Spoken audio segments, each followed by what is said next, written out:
मुफ्ती साहब के YouTube channels को सब्सक्राइब कीजिए। आस्क मुफ्ती तारिक मसूद।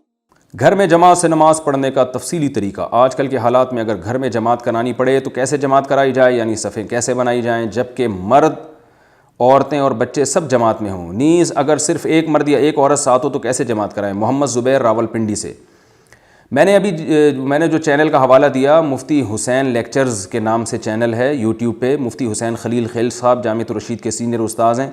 उन्होंने पूरा डिटेल में तरीका बताया है वायरस में घर में कैसे आप नमाज़ पढ़ें, तो वो आप सब्सक्राइब भी कर लें और उसके लेक्चर भी सुन लें। और दूसरा JTR मीडिया हाउस जामियत रशीद का ज़ाती चैनल है यूट्यूब पे, वो भी बहुत अच्छा है।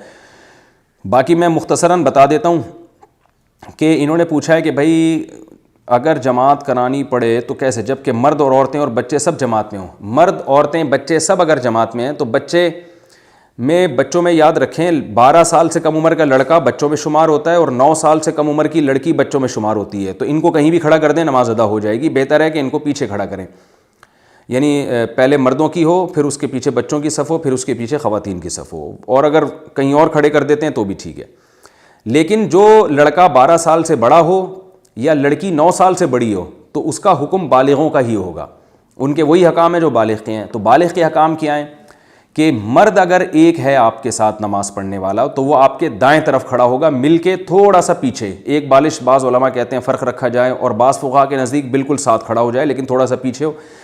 जो फ़िक़्ह हनफ़ी में जो राज कौल है वो यही है कि एक बालिश पीछे हो, साथ हो लेकिन एक बालिश पीछे। लेकिन दूसरे उलमा भी हैं जो अरब कंट्रीज़ में ये कि बिल्कुल साथ खड़े होते हैं। तो दोनों अक़वाल मिलते हैं।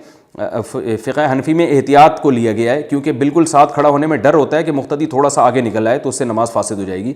तो इसलिए एक बालिश एहतियात यही है कि पीछे खड़ा हो मर्द। अगर ख़ातून है अकेली, मर्द इमामत करवा रहा है, अकेली एक ख़ातून है, तो वो साथ नहीं खड़ी होंगी, बिल्कुल पीछे खड़ी होंगी। जब जैसे मस्जिद में सफ़े बनती है ना, तो वहाँ पीछे खड़ी होंगी। इस सूरत में इक़ामत भी मर्द खुद ही कहेगा और नमाज भी खुद ही पढ़ाएगा, पीछे ख़ातून इक़्तिदा करेंगी, चाहे महरम हो या ना महरम, इससे कोई फ़र्क नहीं पड़ता। और अगर मर्द और औरत एक से ज़्यादा हैं तो फिर सारे पीछे खड़े होंगे। पहले मर्द की सफ़ बनेगी मर्दों की, और उससे पीछे फिर ख़वातीन की सफ़ बनेगी। तो ये तरीक़ा है घर में जमात से नमाज़ पढ़ने का।